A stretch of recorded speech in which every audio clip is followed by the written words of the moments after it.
Welcome to the pop culture cosmos. All right, the time has come. Movie franchises. What are we're doing? Top 10, I guess. Yeah. We do 10. All right. Are we starting at 1 or 10? I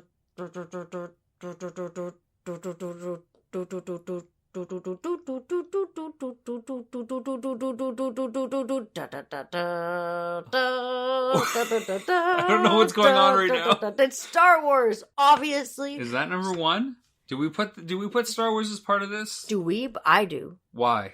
Because it's the number one movie franchise for me. I gotta tell you, like, I feel like if it was just 4, 5, and 6, great trilogy, a franchise for sure. Number 1, easily. But now, some can make the argument it's been polluted. Oh. The prequels, the sequels. I'm not talking about pollution and purity and... Is it still as good as it once was, given that there's so much more out there? Is it really number 1? Yes, it's number 1. Well, I'm going to say that we can agree to agree, disagree. Meaning, it doesn't matter what we think. We can put it at number 1. I think what's more interesting is every other franchise after it. Yeah, I know. I think that's the interesting part. So... what's it going to be? What comes after Star Wars? Or what would be number 1 in a world where Star Wars didn't exist? I have Jurassic Park franchises. I think it's good, but I think only the first film is really like that home run. The other 4 aren't as great. Diminishing returns the more you go on. I would put Indiana Jones above Jurassic Park. Yeah, another kind of adventure film like that. Yeah, I like the Indiana Jones I put series. Back to the Future maybe ahead of Indiana Jones. And what about Batman series completely? Yeah, this is a hard one. I mean, Batman is definitely a franchise. They don't all connect. They don't all need to connect. No, they're not completely cohesive. But... I would probably put Batman ahead of Jurassic Park. Jurassic Park, sure, favorite film, but the Batman franchise as a whole ahead of Jurassic Park. So Jurassic Park, Batman, Indiana Jones, Back to the Future. When I think about things like as a franchise, I think about like how much stuff came out from the movie and how much swag and merchandise. And that's probably fair. We should probably talk about what consists of a franchise. I mean, a trilogy for sure is a component, but how much merch is out there? How many ancillary things? I would say Ghostbusters is a franchise. Yes, 2 films. In the 80s. Well, 1 was in the 90s, and then there's going to be 2 films since, but they have 2 animated series that have spun off. Of course, a video game is out there. Several video games, to be honest. So that's a bona fide franchise. Transformers is a franchise. Yes. Lots of this stuff. Would you put Transformers in the top 10 at all? No, I wouldn't. I absolutely would not. I agree. Not in the top 10. Not in the top 10. It's a great franchise. Great franchise. Not top 10. No, I don't think so. Yeah, Batman's in there. Then you gotta say, what about Superman? Not for me personally. Oh, do I like the Superman movies more or the Batman movies more? If I had to only pick one, I kind of like the Christopher Reeve Superman movies a lot. Yeah, I like them too. I love them too. But I'm a sucker for Batman. Okay, James Bond. We're talking 23, 24 films. That's an epic franchise. It is an epic franchise, and it's also, it's pulled in so many other actors, you know what I mean? Because all the Bonds, but it's survived casting changes. Exactly. That's why it makes it a great movie franchise. And you know what the other movie franchise is, and I don't know if you'll agree with me or not, that I think is fantastic, just because for the way it aged, not only just for the film, but for what was going on in the world, what was relevant at the time, the Godfather films. Yeah, good franchise. But again, when we talk about franchises and how much stuff has come out, I don't exactly see a ton of Godfather merch and like... That's because they all sleep with the fishes. Okay, there is a video game. Yes, I know. I think there's been graphic novels. I've played the video game. There is stuff out there. I don't want to say there isn't, but I think it's kind of a minor on a franchise. Great trilogy. Important films. Dude, I got stuck on playing the Godfather video game on, I think it was Xbox. I didn't leave the house for 3 weeks one time. And there was no quarantine. Right. I was just eating spaghetti in my underwear being Michael Corleone.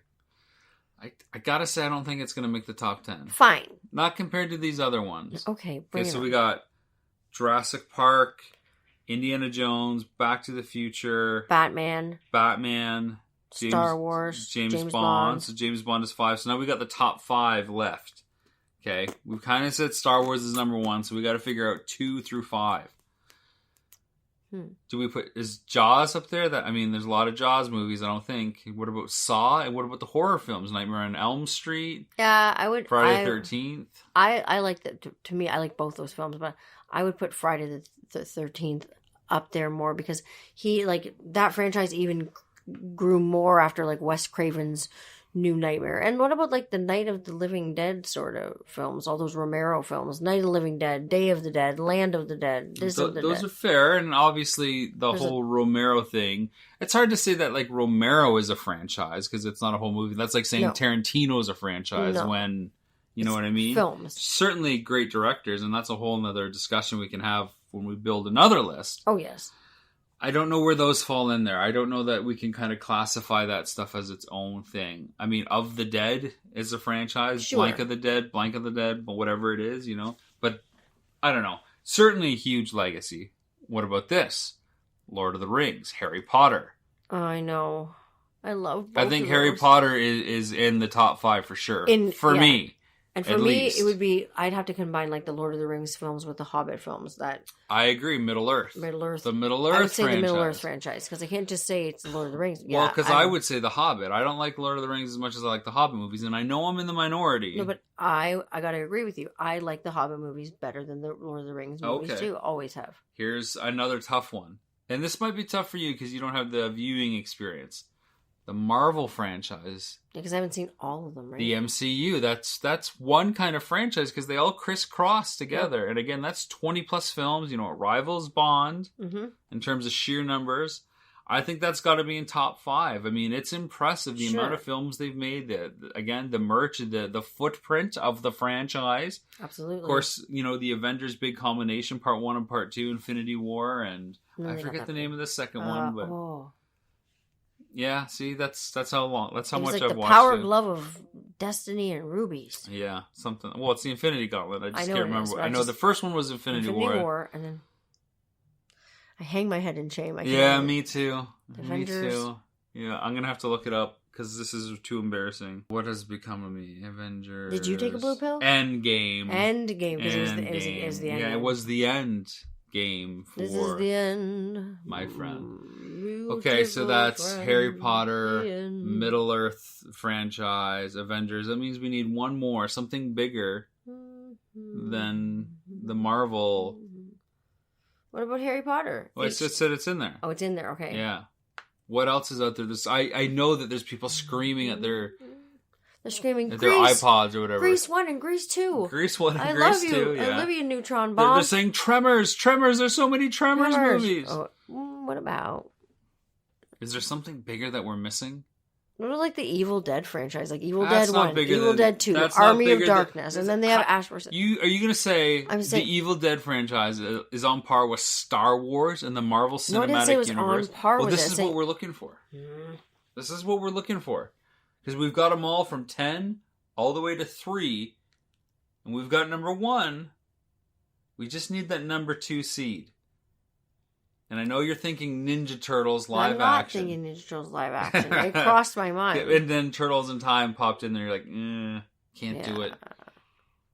But that video game was great on SNES. Yeah. Was that the name of the third one, Turtles in Time? No, that was... what was the name of the third one where they go to Japan? Yeah, but... it wasn't called Turtles in Time. It had a different name. Turtles in Time was the SNES video game. I know. Yeah, because you watched me whoop the kids' butts. And see, I know it as Hyperstone Heist because that's the Genesis version. The better version. Suck Extra my levels. Genesis. Oh my god. Get out of here, Genesis. You get out of here. You can play with my Super Nintendo if you want. I feel like we're missing something.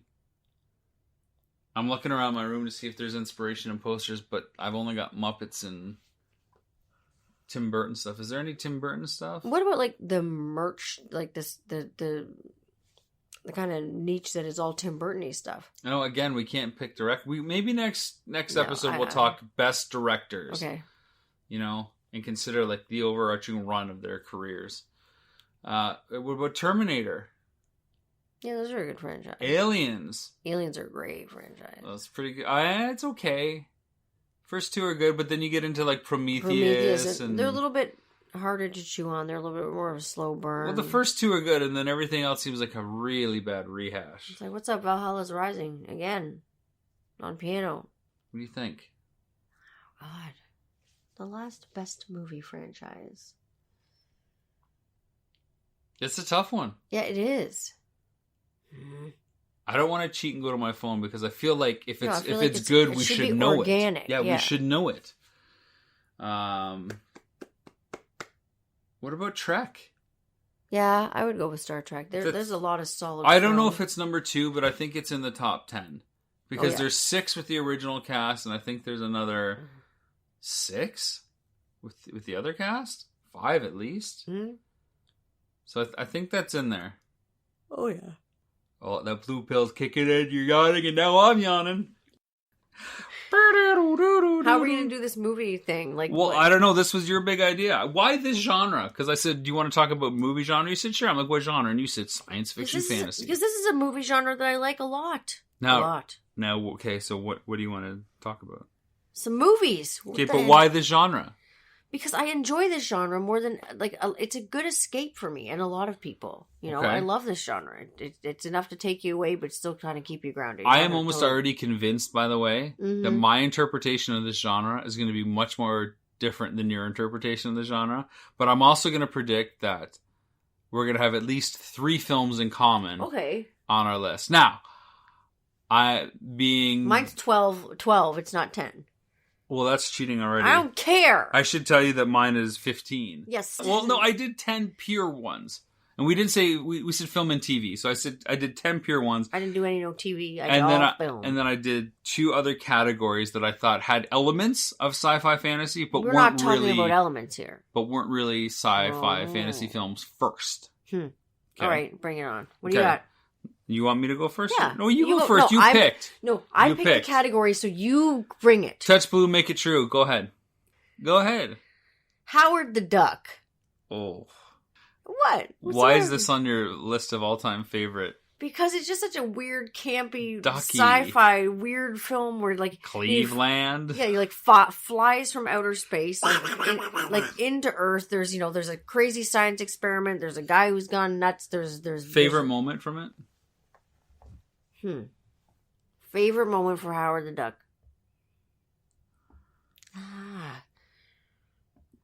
Is it Crucial Tot? No, that's not who. No, that's Crucial Wayne's Tot World. is in Wayne's Cherry World. Bomb. Cherry Bomb, yeah.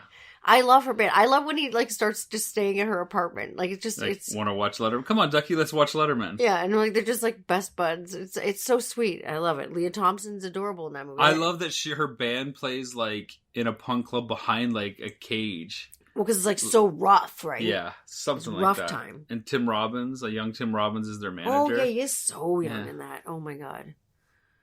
We'll have to see if we can stream that later, just for kicks. I used to have it on DVD. God knows where it is now. It's a Marvel character. Did you know that? Yes, I did. And Kevin Smith was writing and showrunning at one point a new series, but it didn't get picked up. Well, it's a shame, Ducky. Oh my god. What do you got? If they were to reboot Howard the Duck, you could be, what's her name? Leah Thompson? Yeah. What's her character? Oh, I can't remember her name. It's not Stephanie. Nah. Wow. Oh, you're looking it up? No, I'm not. I think Leah Thompson was about 25 in that movie. I'm pretty sure my age ship has sailed. Okay, I'm looking up Leah Thompson, Howard the Duck. Is it Beverly? Beverly. Yeah, I didn't even get that what I guessed. Yeah, Beverly Switzler. All right. And don't you know Ed Gale? Yes. What's the story there? Is that why you like it? No. Not at all. It's Ed Gale's from our hometown. He lives in our hometown. From London, Ontario. And he's here now. Does he still work in a tattoo store? Isn't that the story you told me? Mondo. Oh, cool. Mondo's been dead for 1 million years, though. There are no tattoo companies right now. I've got Star Trek: The Next Generation. Great film. The reboot, the new one, or no? Star Trek: The Next Generation. It's a TV series. Oh, the TV series. 7 seasons long. Really great, thought-pondering questions about humanity and moral conundrums. TNG, yes. No bad people. Just a lot of bad choices sometimes. Worf's birthday, such a good episode. Harrison loves it so much. It's funny that he's gravitating towards a little bit of it. It is really funny because I watch it, like, he thinks it's like he sees it as a big privilege to like stay up late when you're like traveling and stuff and watch like Star Trek The Next Generation with me, and Captain Picard comes on and he's just all excited. It's interesting to see him. He's just at the age he's starting to get into live action stuff, Which is amazing. Yeah, he's right on the cusp, like 80% animated stuff, 20% live action. Yeah, because we started watching a little bit of Harry Potter and the Philosopher's Stone tonight, and it was like which is the Sorcerer's Stone for everybody else in America. Yes, so he was engaged, but he was just like waiting for, like, he couldn't believe what was happening. Like each sequence after each sequence, all the owls like on the uncle's car, and then all the letters coming through the mailbox, and his face. It was funny to watch him. I could hardly watch the movie. You're listening to the Pop Culture Cosmos. For the latest news and information, analysis and opinions on the Los Angeles Lakers and the NBA, check out the Lakers Fast Break podcast today on wherever you get your podcasts.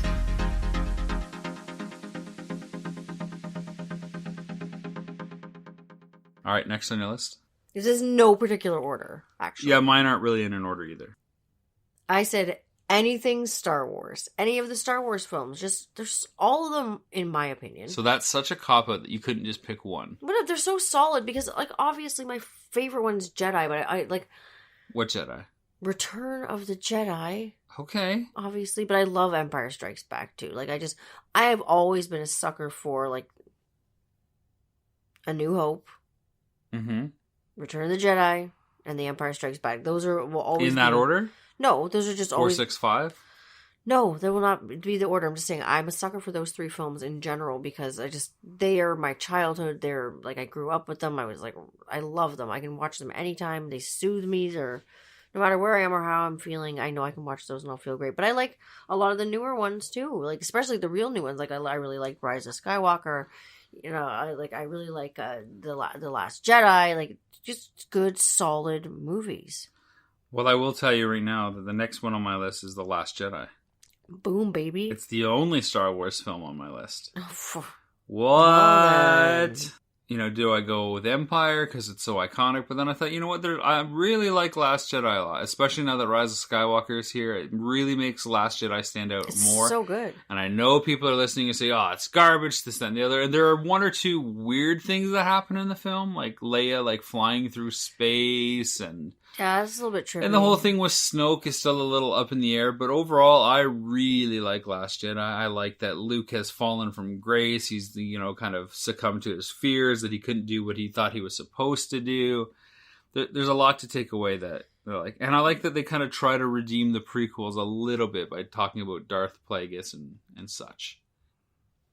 Yeah, I have to agree there. I love that film. What do you got next? What I got for you? So that's one film at least that we have in common. So that's 1 out of 3 of my predictions so far. I got Dark City. Ew. Get what? Ew. I really enjoyed that film. Oh, What's yeah? wrong with you? Okay, why do you love Dark City? Mostly just because of like the weirdness and like the characters in it. Those, like, just to see what had happened to a city and like where it used to be, and then how it kind of like de-evolved and just got creepy. I like to see like the de-evolution, the crumble, those sorts of things. I like that storyline. So that post-apocalyptic kind of... Yeah, like when I saw it, like... Welcome to the chapter called Coronavirus before that happened. Jeez Louise, no kidding. No, so I enjoyed Dark City. What do you got next on yours? Starship Troopers. Oh, that's a good film. It's a solid film. It's not just a good film, it's a solid film. It's not on my list, but... That's your fault and not mine. Starship Troopers is great. Would you like to know more?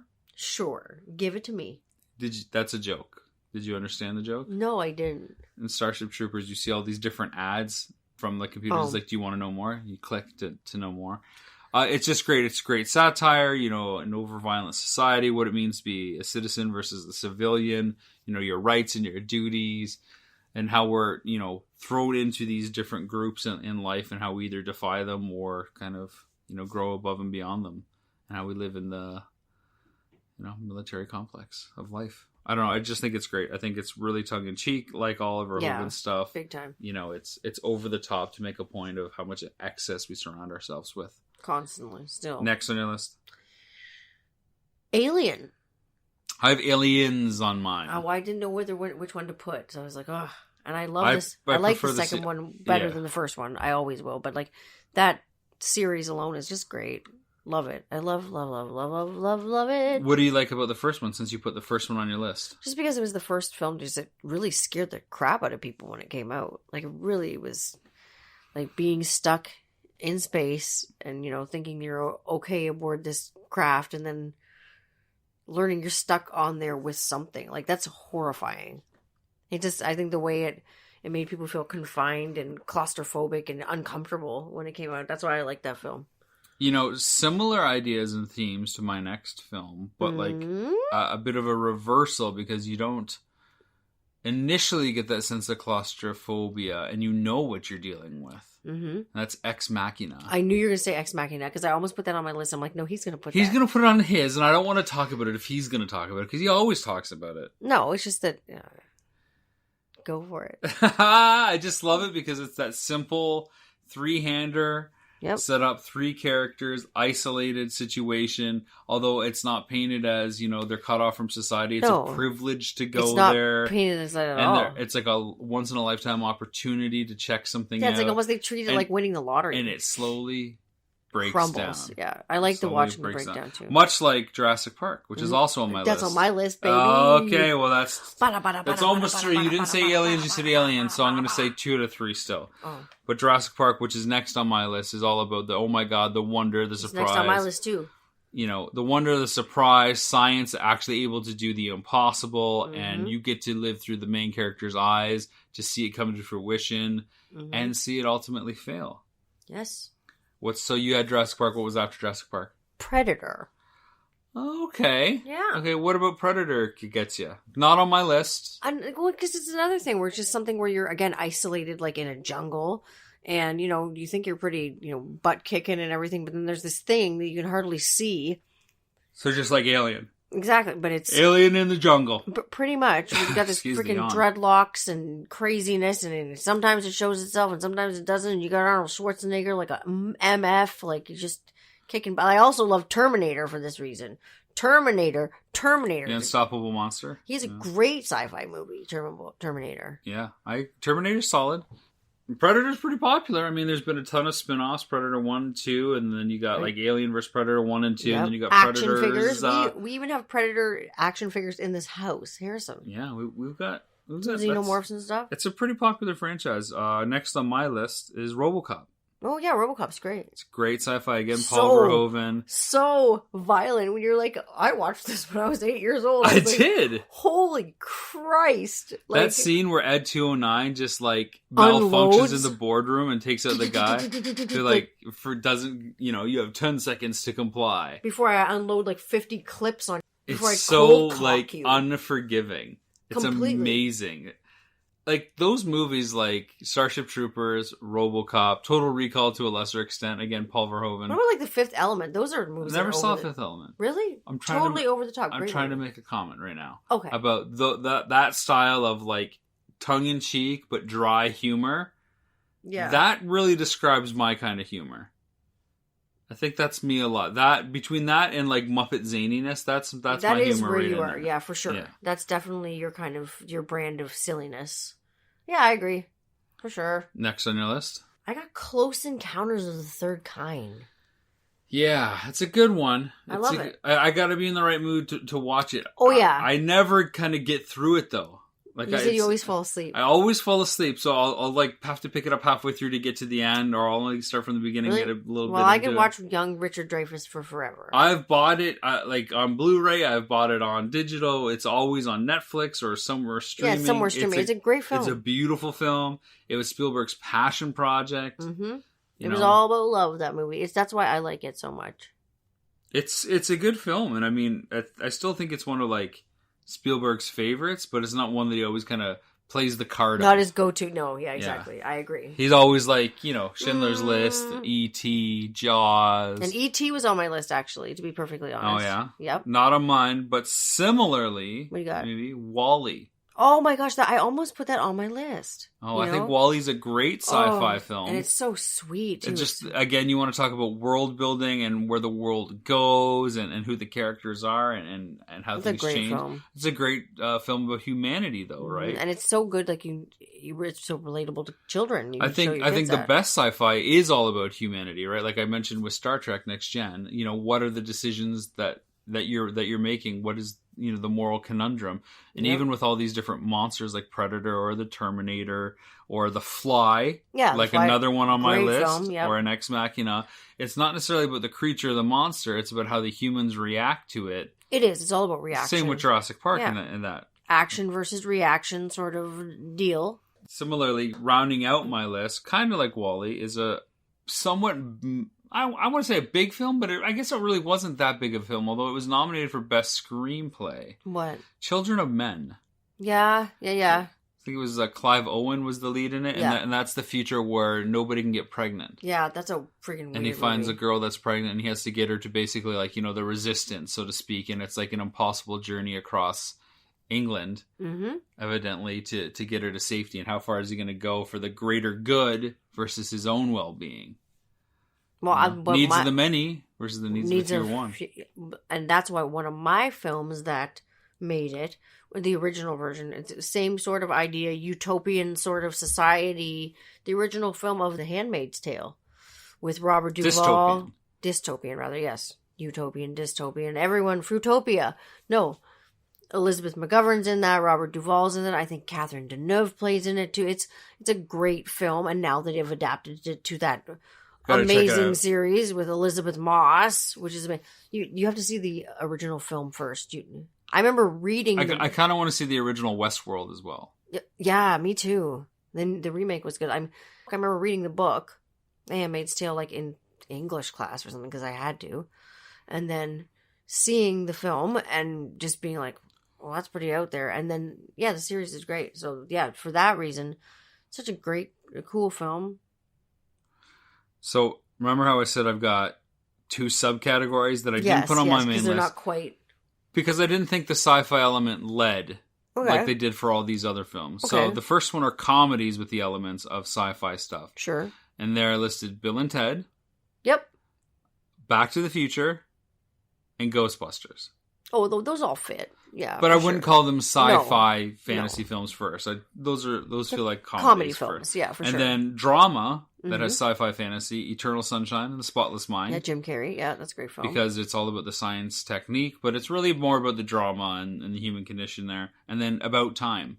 Oh, that's with Rachel McAdams and Domhnall Gleeson. Yeah, Bill Nighy. Yeah. So those are my 2 subcategories. Yeah, he played the dad, Bill Nighy. Yeah. It was a good film. What else is on your list, or did we cover it all?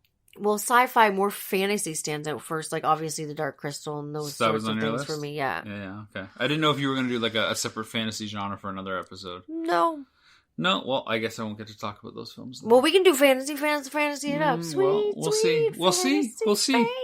I don't want to give anything away. You're listening to the Pop Culture Cosmos. Don't touch that dial. Wait, do people still use dials? Coming soon from Rob McCallum Films, Zero Cool Films presents Action Figure Adventure. Super collector Jay Bartlett hits the road once again in search of action figures' most iconic and noteworthy and rare figures, all in the name of creating the most ultimate action figure auction ever. He fronts the cash, the charity benefits in the end.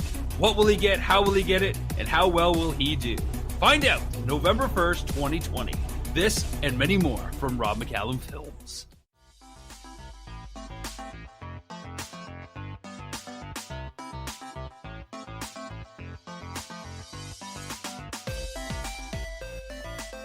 And we're once again back with the Pop Culture Cosmos. With all the time that everybody has right now, and that's a lot of time for a lot of people, many of them have been getting back into some retro gaming. And here to talk about some great retro games, some familiar and some not so familiar, is a friend of mine. It's Noah Ian Fein from the Hunnicoutcasts.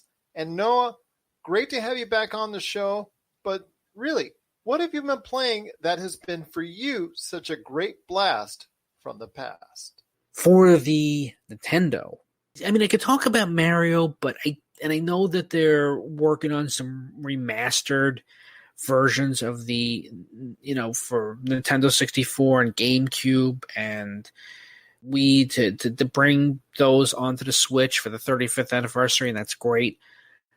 But I wanted to talk more about the obscure games that nobody really remembers, and the ones that I found to be interesting, actually. You have games like Wampum, which is kind of this Mario clone, but it's with a Native American running around throwing his Tomahawk, and it's not as stereotypical as you think. I've actually found it through a European dealer because there are a lot of European and Japanese cards that I got my hands on.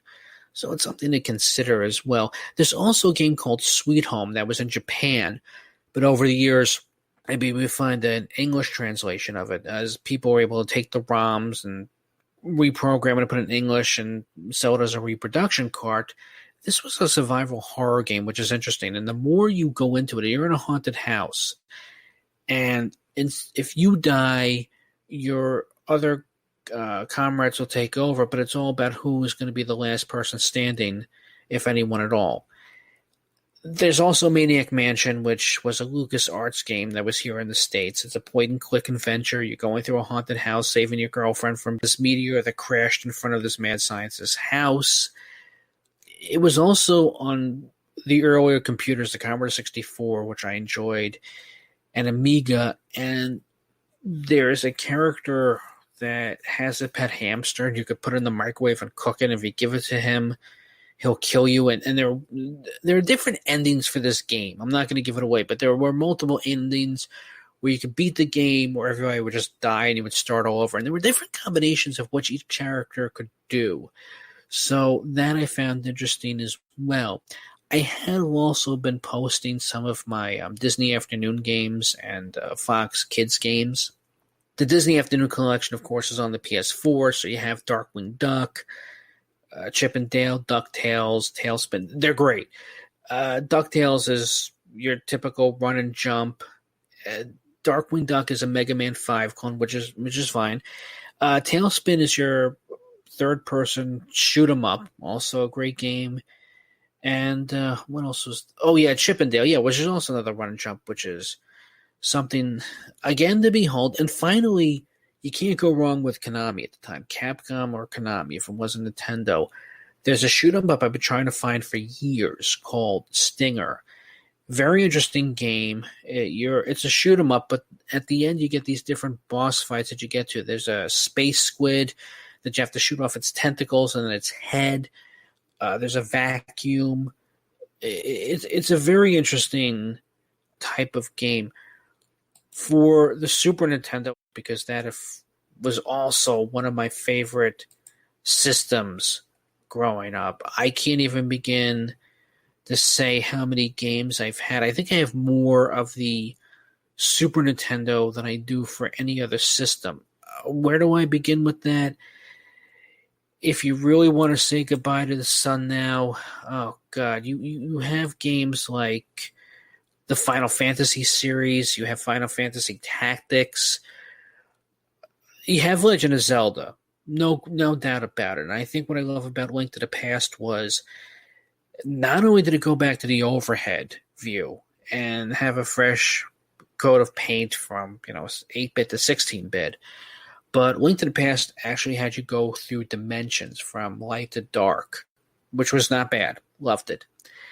And the dungeons, there was a trick that you could do in Dark World that if you wanted to upgrade your weapons, because there were some fetch quests, there were some interesting ways how you can go about upgrading your sword. In fact, you actually had to go on a quest to get your main sword, and then on other quests to upgrade. And it was very Knight of the Round Table King Arthur, about how you had to go on a quest to get penance to go into this forest to get your hands on the Master Sword. Yeah, nothing like it.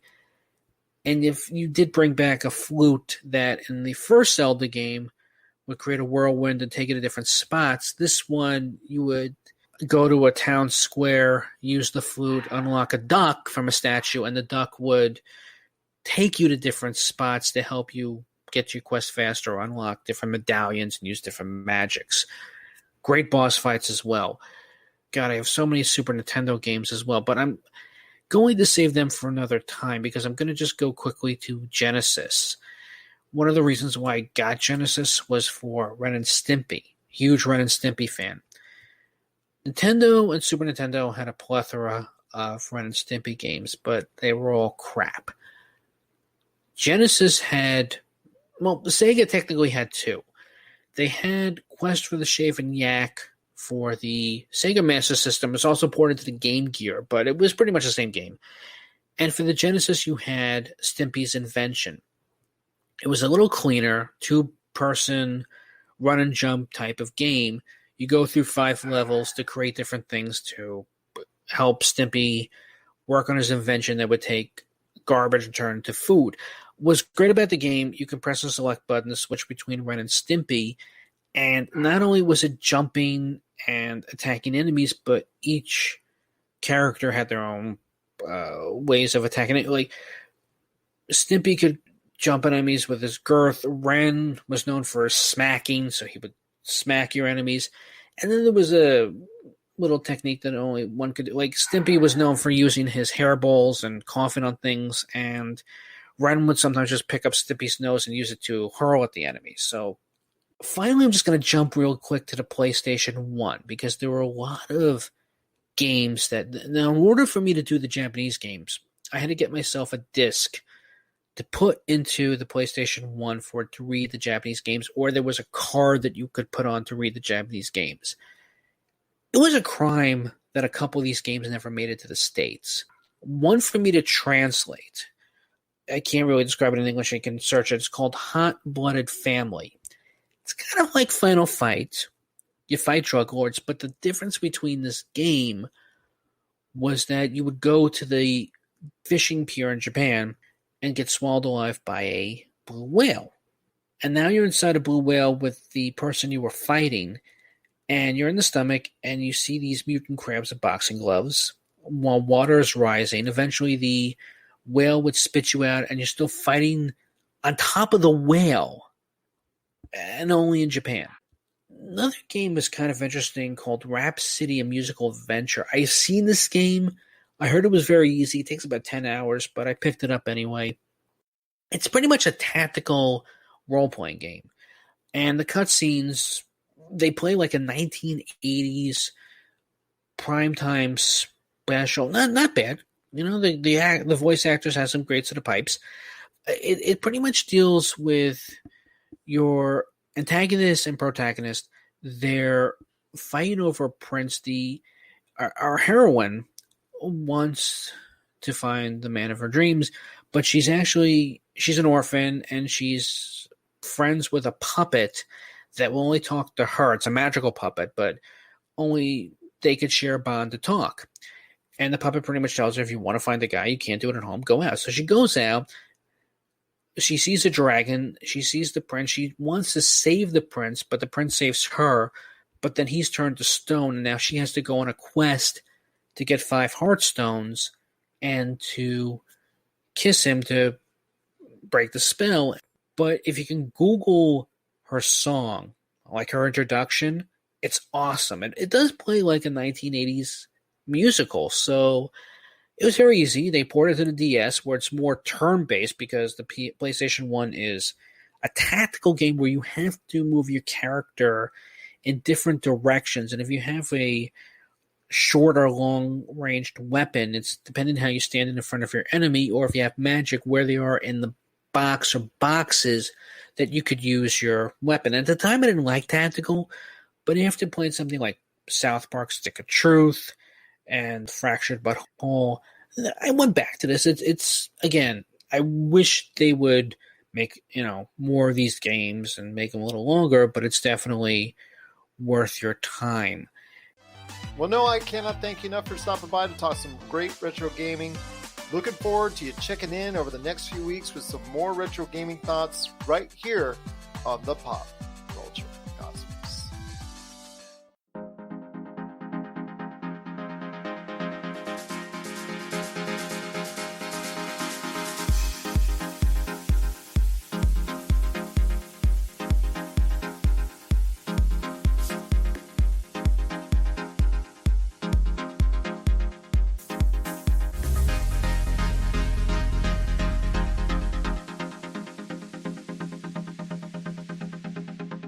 Gerald Glassford coming right back at you here from Lakers Fast Break, Pop Culture Cosmos, Game Source, and also Inside Sports Fantasy Football. We want to thank you so much for listening to all of our great shows.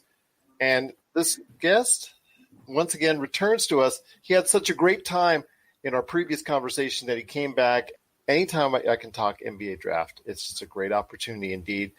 It's the man behind NBA Draft Junkies. You got to go ahead and check out his work today at NBADraftJunkies.com. Plus, also for detailed breakdowns, you can go ahead to YouTube and check out his YouTube page right there, NBA Draft Junkies. It's Rafael Barlowe. And Rafael, thanks again for coming back. Love to spend more time talking about the NBA draft. Thank you for having me on. Talking the draft is something I enjoy doing, so today's a good day. I get a chance to talk about something I love, which I'm sure you can relate to. I know one of the things that we didn't touch upon, in a little bit intentionally on my part, because let's start in it right away with your thoughts on if you're at the back end of that first round, who would you be targeting? Maybe a group of players. Obviously, there's not just one individual at this point. A player that I thought that would – he actually kind of reminds me of a younger Jared Dudley is Jordan Nwora from Louisville. He's a pretty good three-point shooter. I think that he's a guy that is an ideal complementary player for a guy like LeBron or the Lakers because he can make corner shots, he can make threes, but he also has enough offensive game as to where if there's a hard closeout, he can make a play. Mm-hmm. And and like I said, he reminds me of Dudley, maybe even body size. Even Dudley back in college, he was very good. A lot of people forget how good Jared Dudley was at Boston College. And the war reminds me of Dudley a lot. So, and who better to mentor him than Jared Dudley? That's true. He's a great pro, although when he steps out on the court at his age now, his body type, it looks so much vastly different than what it was when he was younger. And he's still able to go out there and give you a few good minutes, take a couple charges and whatnot. But yes, his professionalism is one of the reasons why he's still on the team. And I agree with you on that. If he can go ahead and develop like Jared Dudley has in the NBA, that can't be a bad thing at all. Because defensively and the fact that he is a good three-point shooter, 3-and-D is a marketable commodity in the league, no matter if you're going to be a starter or coming off the bench. If you can have a 3-and-D ability, you're going to be wanted in the NBA. Yeah, I mean, there's a very high need for guys that can space the floor and that want to play defense. It's interesting because there are guys that probably aren't good one-on-one players. You know, back in the day, you always thought of a great NBA player as a guy that can go out and score and create a shot. And now those guys are falling in the draft because if you're not good enough to be the main option for a team, then as a scorer, I feel like your stock drops. And they need guys to play around the guys that they're paying $20, $30, $40 million to. So being a role player is very lucrative nowadays, especially if you like playing defense. And as you know, numbers mean more now than they ever did. And dealing with all the analysts out there and all the analytics, and you see that people are more interested in the numbers. And if efficiency is something that you bring to the table, efficiency is going to go ahead and win out on the day because as you spoke about, the playmakers that are following the draft or the playmakers that are here in the NBA that can create their own shot but don't shoot effectively or efficiently, they're not as much beloved as they once were when you and I were younger, 90s, 2000s, whatnot. And I'm going to use the example as far as Allen Iverson. You know, he could put up a lot of shots, get you a lot of points, but people were satisfied because of what they saw in the box score and what he brought to the table. But efficiency-wise, he was not as efficient as you would like him to see. And there was a lot of players who emulated his style. And that style of being able to command the ball, but also as well put up a lot of shots, is not as revered as it once was in the NBA. Just because you could go ahead and take the basket doesn't mean you could go ahead and be top level player in the NBA these days because a lot of it is still based off the numbers at this point in time. I agree totally. I mean, I think a guy like Deion Waiters, even though he was a top 5 pick, I believe his game was more suited for the 90s where you played isolation basketball. And Deion is tough one-on-one. As far as you need someone to go out and get you a bucket, he can do that. But it's the difference between, like in the 90s when they ran isolation basketball to now where it's more focused on spreading the floor, moving the ball, knocking down shots. And I think he'll help the Lakers because they need another secondary playmaker, but he wouldn't have been available like this if it were, 1998 or even like 2003. And he's an example of how the game changed has impacted his value around the league. Just keep him away from the gummy bears, please. Definitely. Once again, I'm talking to Rafael Barlowe from NBA Draft Junkies.com. You got to go ahead and check out his great site today, plus his YouTube channel, NBA Draft Junkies. It is a must if you want to go ahead if you're supporting any team and you want to get behind and get down on what's going on with the NBA draft. You have to go ahead, go over to YouTube, watch his breakdowns of all the major stars that are coming up there now and in the future. Check it out today, NBA Draft Junkies on YouTube. Well, Rafael, a couple more things I want to go ahead and talk to you about, aside from the Lakers per se, and somebody that they probably will not be interested in, but you never know. If they're, like you said, at their level, whenever it hits, is going to be a big man. If a big man is the best player or best option available for them, that's great. But overall, the need for a big man in the entire draft is not what it once was. When you and I were younger, it's got to be big man, big man, big man. Need that 7-footer. Now it's not as clear cut. Obviously, I was talking about the analytics, efficiency, be able to space the floor and all that.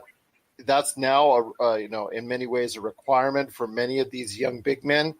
And I wanted to ask you, when it comes to big men in the draft, James Wiseman still is standing out as a top 5, top 7 pick per se. His height, his ability, even though he didn't get to show it much at Memphis, is still very marketable commodity. But overall, what big men are still making an impact or can still make an impact in this NBA draft coming up?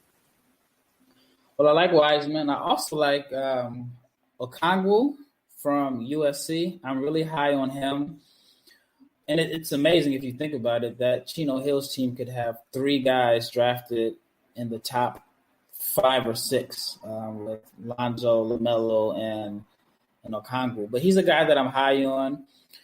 As far as other big men, I guess you can consider Obi Toppin a big, but he's not necessarily like a back-to-the-basket center.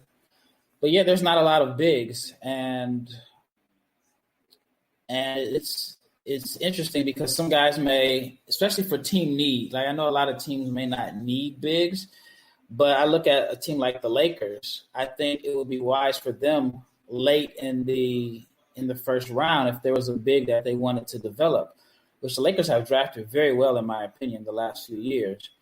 And if Dwight comes back, and I'm not sure if JaVale is JaVale on another 1-year deal? Yes, JaVale has a 1-year option. Okay. And then, of course, DeMarcus Cousins possibly could return to the team. He's working out at their facility, and he has a good relationship with the team. He does have the relationship with AD, and the injuries aside may make him come back to the Los Angeles Lakers if he doesn't have a better option. Yeah, I did read about that. And so, they can gamble and take a big late in the draft, and that can be someone that they can develop. Because if you look at the roster, I can't imagine 2 to 3 years from now, those 3 bigs will be on the team. So that could be an area to look into. I agree with you. And with Dwight Howard, it's been a nice case of him finally figuring out what he needs to do to help a team win. Mm-hmm. And it could be a marketable commodity out there. I could easily see the Golden State Warriors trying to offer him a starting job if he plays that same type of role and being effective there, or another team that says, hey, you know what? You did a great job with the Los Angeles Lakers. Hey, we want to go ahead and put you in that same type of position on our team. So there could be a little bit of a bidding war, and the Lakers would probably have to back out because, as you and I remember, he was only given offer a very small contract, and that was something that was not guaranteed until January of this year. So I'm not sure if Dwight would be coming back because the offers might be out there now that everybody seems to be favorited on Dwight Howard's ability once again. But you're right, with JaVale McGee there and possibly DeMarcus Cousins or some other big there still is a chance for a big to develop. Like you said before, a year in South Bay. A year in South Bay does not hurt an NBA draft choice. I mean, just because they don't play in the NBA right away doesn't mean that they're not going to be a good player down the road. Yeah, I agree. And I mean, I think that's what the G League is all about. And it gives teams the luxury of developing a guy their way. It could be a guy that may not be high on draft boards who they say, well, you know what, if he comes out next year, he may be a lottery pick. But if we can get him now, develop him, he could be a role player or he can contribute in a year or two. I mean, I look at, it was a situation like with Capella in Houston with Dwight. He didn't play it very much at all his rookie year. And then he stayed in RGV the whole season. And the next year he was a starter. Zubac is a guy that they got late, and he ended up being a very productive center. So that would be something I would look for. I like Yurtseven out of Georgetown. He was a guy that was projected to be a high draft pick maybe 2 or 3 years ago, but he's still really young, even though I think this is like his third or fourth year in college basketball. He may only be 20 or 21. He's a guy that I think that I would take a gamble on if I'm the Lakers late in the first round. And he did get developed for a year under Patrick Ewing. So that can't be bad because, as you and I both know, Patrick Ewing, one thing he does know is the big man spot. And plus, he has that NBA assistant coach experience, so he knows what it's like on the NBA as of late, so he could develop that type of player. So, yeah, that would be a good choice as well. I agree with you on that. You're listening to the Pop Culture Cosmos. If you're tired of sifting through flea markets for rare and unique games, we can help. Retro City Games in Henderson, Nevada, only 5 minutes from the Las Vegas Strip, has all your favorite gaming staples, classics, and a wide selection of rare games with new stuff always appearing on our shelves. Come in and chat with Nicole or Doug about your love of games and watch as they help you complete your collection or find your childhood favorite. And don't forget, Retro City Games loves trade-ins. So if you have any Nintendo, Super Nintendo, Sega, Xbox, PlayStation, or even PC games, come in and visit Retro City Games today. Welcome to the new metropolis of gaming, Retro City Games. My friend, before we head on out, you wanted to talk about PlayStation 5 and also the Xbox Series X. PlayStation 5 introduced their new controller. It's got a lot of nice features. I wanted to go ahead and hear your thoughts on that. First off, what are your thoughts on PlayStation's new and upcoming PlayStation 5 controller, the DualSense controller?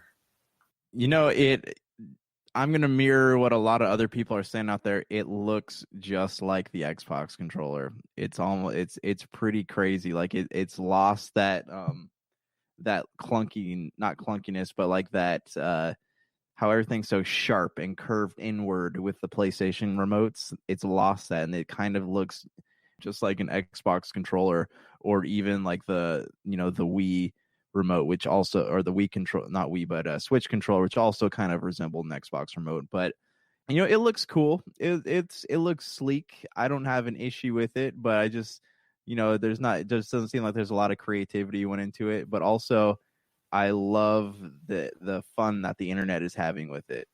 Well, I like the fact that it has a mic built in. Now, I don't know how good the mic is, because you and I both know how much I appreciate a good mic. Okay, I have trashed headphone reviews before and headphones because of a bad mic. So, you know me and how I love a good mic. So if it has a great mic, I'm going to be all for it. And it still has the headphone jack there.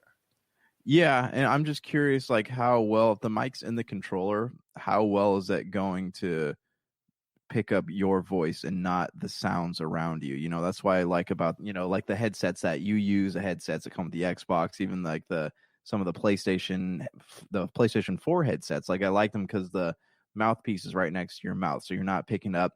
If you're playing, you have a dog running around the background or a kid running around the background, it's not picking all of that up. It's just, and that's something we've talked about before with your, like when you go to a speaker or when you go to a computer mic, it will pick up everything. Yeah, well, because it's omnidirectional, like it'll pick up everything around you, and that's why a lot of people buy the Cardioid, Yeti. I think, right? Cardioid, yeah, the Yeti USB mics, and they have them set to like cardioid, and then they'll have them set to omnidirectional or whatever they have it set to. But the thing with the Yeti, the microphone goes all the way around, right? It's not just aimed specifically in one space. So you have it like, oh yeah, it's such a great microphone, and it does. It picks up a lot of the tones in your voice. But like your kid bursts in and goes, "I gotta poop," it's gonna pick that up immediately. It's almost gonna be louder than you talking right in front of it. Or somebody like on the Zoom meeting that's using the restroom during the Zoom meeting. Right. People who do that thing where they have their phones on their ears and they don't think that we can hear them urinating. Like it's the loudest sound in the room. Like you don't. Yeah, I hear you, my friend. Especially good at picking that stuff up. But and you've heard interviews with several of my guests that use the omnidirectionals, and you can, if you watch me on camera, you can hear me kind of biting my lip. And I understand that they've got to use whatever they got to use, but those omnidirectionals, they never sound as good, and it's just hard. But yeah, if the mic on the controller is good, that's great. If it's not, then it could be a disaster waiting to happen for PlayStation. Yeah, I agree. But I do love the fun the internet's been having with it. I love for the first time Xbox fans have been able to fire back hard at PlayStation. There was one tweet that I read that said the reason PlayStation remotes don't have letters like all the other remotes do is because PlayStation fans can't read. No offense to our friends, the Monroys and Doug out there. I know you guys love PlayStation. I'm just saying that it's funny. It is funny. I'm Switzerland. I'm trying to ride both. Yeah, I like both. I like both of them too. Yeah, you don't often say that. No, well, I mean, right now I have my PlayStation hooked up. I'm playing God of War. I'm doing the preload for Final Fantasy VII. So, like, I do like my PlayStation. I just like how the Xbox is a little bit more accessible. But that's a whole other conversation for another time. But you mentioned the Xbox Series X. It had some more stuff to announce as well. Oh no! It's not the Xbox Series X. It was an Inside Xbox stream. So they kind of do every once in a while. They'll do kind of like what Nintendo does with their directs, but they call them Inside Xbox, and it's a live stream that shows like, hey, here's a couple new trailers for some games. Here's what's coming out to Games Pass this month, and so they had some pretty cool announcements. Remember at E3 they showed Grounded, where you shrink and you're kind of running around. It's a little survival adventure game that takes place, in your front lawn. Do you remember that? It's made by Obsidian. So they showed more footage of that. That is supposed to be available to play on July 28th through the game preview. I don't think it's like officially out. And also they announced that the Xbox Series X, like you can play games and store them on any hard drive. You don't have to, there's no like specific Xbox oriented hard drive. You can just go buy like a Western Digital or a Seagate, pop it in there into the back, and you can just save whatever you want, wherever you want. Good things right there for you. Yeah. And so I mean, it's always that's nice, right? Like with what is PlayStation, right? You have to have a specifically designed. You have to have a specific hard drive for it. I know Xbox did that for a while, but then they did a patch where you can use regular hard drives now. It just makes it easier. I mean, the more proprietary stuff, it's bad. It's bad, and it's not functional for the gamers out there. No, and a lot of places don't like sell game accessories anymore, at least not a lot of them. So Microsoft is doing good things. Nintendo's doing good things. We're just waiting for PlayStation, to step up a little bit. Well, if the DualSense controller is worth anything, we'll have to wait and see. I'm hoping it is. I'm hoping it makes the PlayStation 5 comparable or competitive with the Xbox Series X when they both come out later this year. I'm looking forward to that. I know supplies will be limited because of what's going on with coronavirus, but I'm looking forward to it, especially when the price gets announced for each. So for Josh Peterson, this is Gerald Glasser. It's another beautiful day in paradise right here in the Pop Culture Cosmos. We thank you for listening. And here's hoping you have yourself a great day.